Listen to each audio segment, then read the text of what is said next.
You guys are enjoying the matches so far. It's been quite exciting. I know I really enjoyed casting game number 2, and my throat's already starting to get a little bit scratchy here. Ah, you're good, man. Good thing I've got Gatorade and water to keep myself fully hydrated. Those so electrolytes. Exactly, electrolytes and shit. So going into game number 3 now. This is a best of 5. It is currently 1-1. We'll be going to see what map they decide to play on. Looks like it is going to be MLG Shattered Temple.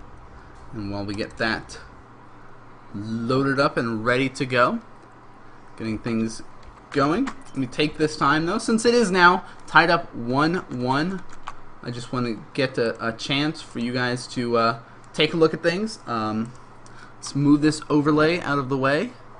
Illusion and DesRow. Boom. Okay, so as you can see, this is the page for the show matches overall, the entire schedule for the week. So you guys can be sure that we have players, you know, Eternal Plagues, Gimmicks, VileIllusion, DesRow, It's Gosu's Poke Money, It's Gosu's Vibe, Infinity 7 Time, Complexity Minigun, Complexity Drewby, FX Opens, QXC, and Liquid Chef. So it's pretty nice set of players. Sadly, there's only 2 Zergs. I tried to contact Cats and I tried to contact Destiny, but neither of them were able to get back to me in time for that, so hopefully in the future. As you can notice, there's a nice mix of players, sadly, and mix of players and teams. Sadly, there's no EG members, with EG Master Cup taking place over the weekend. I hope you guys were able to watch that. It was quite exciting to see. I do enjoy the EG Master Cup a lot. And as you can see, there's no EG members, sadly. They're pretty busy with Huck and Idra, Puma, and the Muslim going over to Korea and training with the rest of the Slayers players, because EG and Slayers are now partnered up, which is pretty sweet to see. I did contact the Muslim, and he said, you know, because of how crazy things are, that he wasn't able to take part this week, but hit him up in the future for some later events. So be sure to check out some of my future casting stuff, because I will be sure to you know, have the Muslim play at some point or another. But yeah, it's a nice mix. As you can see, day 1 is Illusion versus DesRow. All the games are going to be best of 5, each for $50. Winner takes all for a total prize pool of $250 for the week. Day 2 is going to be between Gimmicks and Vibe. It's going to be a TVZ. Day 3 will be between Time and Chef. Day 4 will be between Minigun and QXC. And Day 5, to end the week off, it'll be a TVT between Drewby and Poke Money. So it's a pretty nice mix-up of players and teams and stuff like that. As well as in the post itself, you guys can see that I have some of my recent casting stuff. But yeah, if you guys enjoy everything that's going on, you know, please post up in here. Let's spread the word about the event itself and get some, you know, a couple more viewers out there, a couple people to keep an eye on things. It is in the tournament section, so if you guys want to, you know, leave a comment so it'll pop up in one of these most recent tournaments, that would be awesome. I would really appreciate that. As well, if you enjoy my casting, please subscribe to my YouTube channel. It is youtube.com/NanMan. As I said before, I'm very, very close to getting 10,000 total channel views. I just hit 11,000 total upload views. I upload at least 1 new cast a week. I will be having all of these matches from this entire week uploaded onto my YouTube channel in a separate section.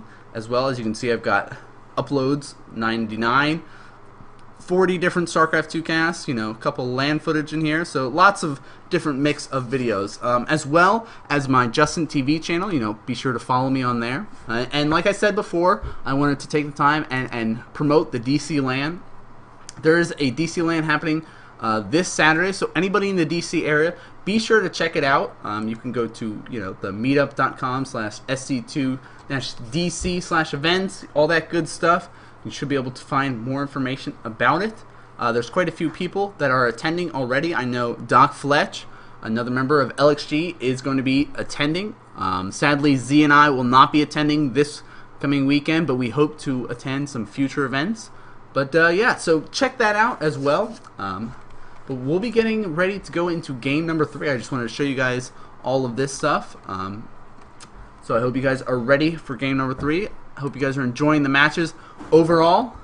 And we'll be going into game number 3. It's going to be on Shattered Temple. Let's get things started here. We see spawning in the bottom left-hand side on Shattered Temple. It is the pink Terran player known as VileIllusion, the GLHF. Good luck, have fun coming out from both players now. And it looks like, so we see VileIllusion is, you know, tied up. It's 1-1. DesRow commenting. We see over here on the upper left-hand side, it is the orange Protoss player known as DesRow, commenting on Illusion's style of play with all the tricky stuff that he was doing last game, which I thought it was quite tricky. Very cool stuff to whip out, cloak banshees and then transition to battle cruisers. I wouldn't even have mind seeing some nukes and other stuff, but overall it was very nice play. You had candies of every kind. I like that. Trick or treat, son. Oh, in very Halloween, you know, fashion here. It's pretty cool to see that both players, you know, chatting it up, which is always good to see. Very manner players, you know, commenting about the games that are happening. They're not taking it as serious. It's, you know, sure it is for $50, and it's always quite exciting to have competitive matches. But you know, it's still fun to chat it up with your opponents and you know, be friendly, that sort of thing. We do see both players opting for a very similar build, going for that 1 gate assimilator, that 1 rack refinery, and it is an MLG version of Shattered Temple like all the other maps. So there's that supply depot, and that means you can only spawn in the cross map and close by air positions. We see DesRow is going to be scouting to the cross map position first, and then heading over to the close by air position.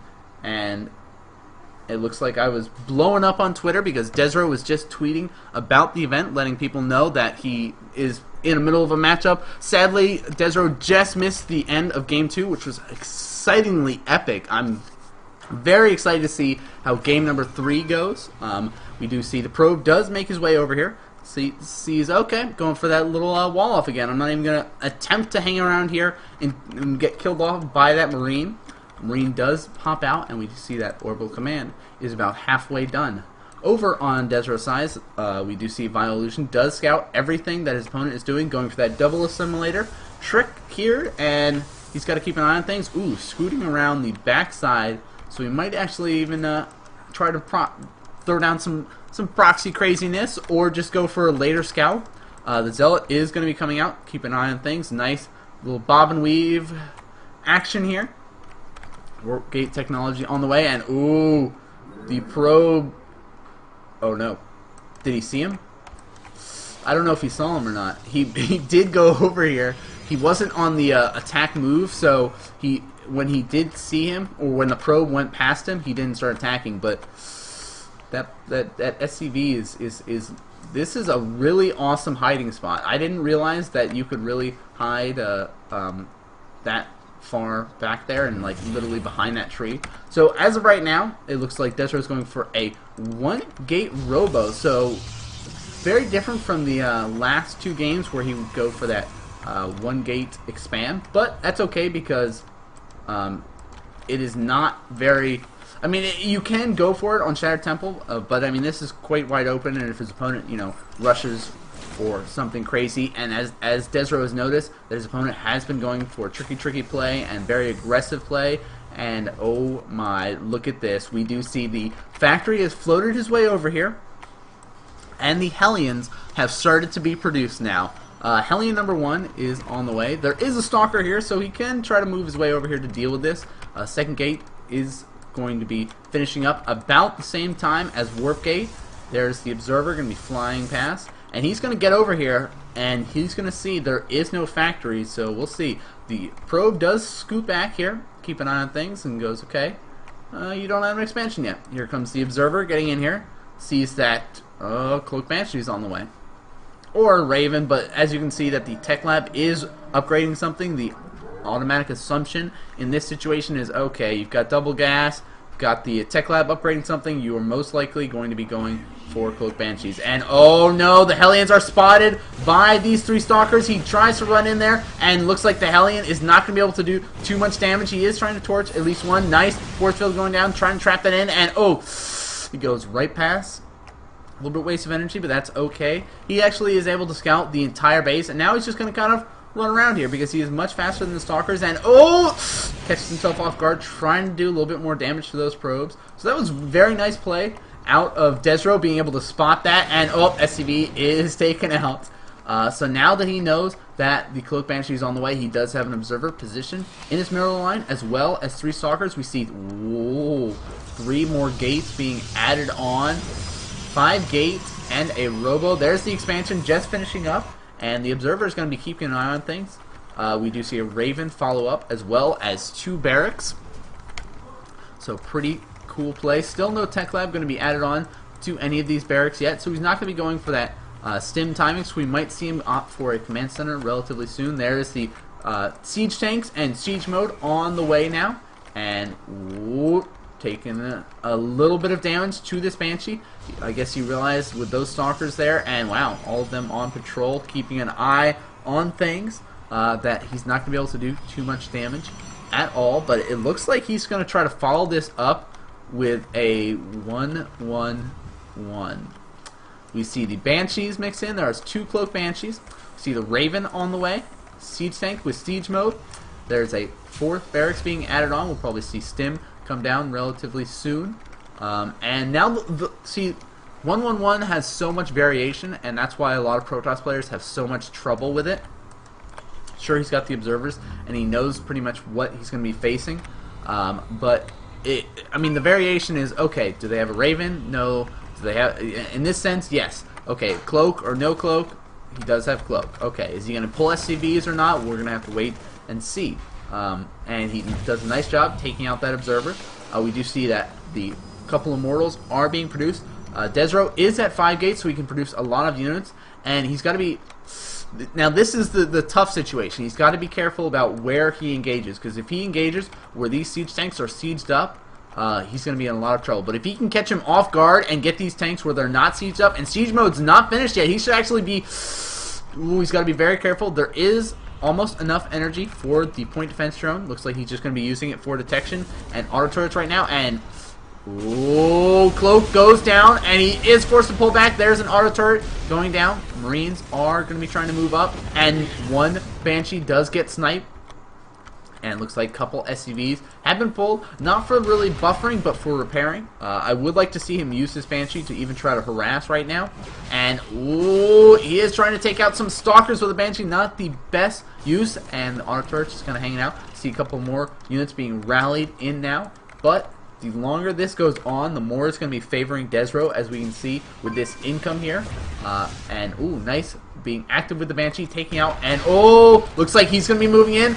Zealot's moving in. Guardian Shield comes up, and the Immortals try to get close to the tanks, but they get taken out by all of these Marines, and the Banshee is actually doing so much damage. Raven is dropping down auto turrets, but the Marines had so much DPS, and almost all of these units were on move command trying to get to those tanks, and looks like there's another warp in of Zealots here, and there's the siege up. That nice Immortal on the high ground is able to take out a lot of these siege tanks, but with this Raven here giving vision of all these Marines, they're going to start to move in, and looks like Stalkers are going to try to cut off reinforcements. They take out all of the tanks and back up, and he's got to be very careful. He's going to be losing this expansion if he's not careful. And oh no, all these free probes! He tries to run to the backside, and he is targeting down the Nexus now.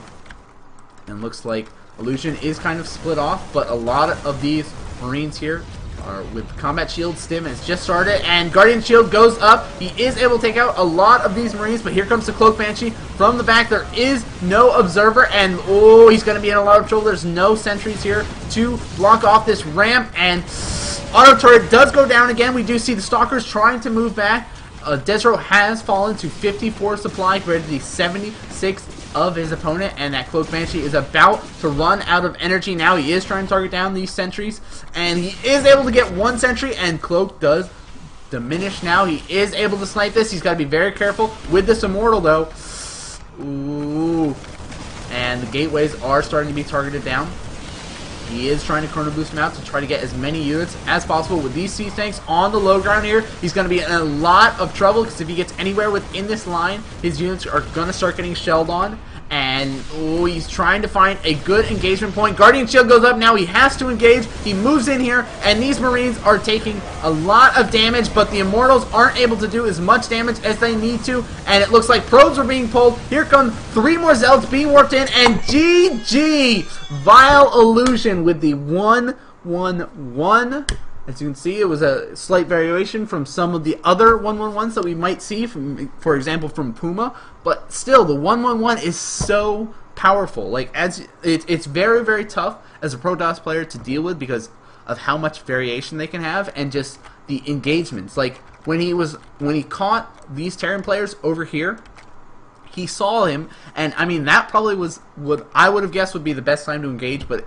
You know, at that point, oh no, I don't know if he's got siege or not. If I try to move in, he just sieges up. He could take out all my units. But that one engagement where he tried to pretty much move his Immortals into those siege tanks, and they got sniped for basically for free. That was pretty much the biggest problem with DesRow's play in that engagement. But at the same time, it's like, what can you really do with that Raven there pushing forward with auto turrets, those 2 Cloak Banshees doing as much damage as possible, and just so many Marines dealing all of that DPS. I mean, they are just sick good. So Illusion now moves up 2-1 right now. So we're going to be going into game number 4. It is DesRow's choice. So let's pop up with this overlay here and get into the next match.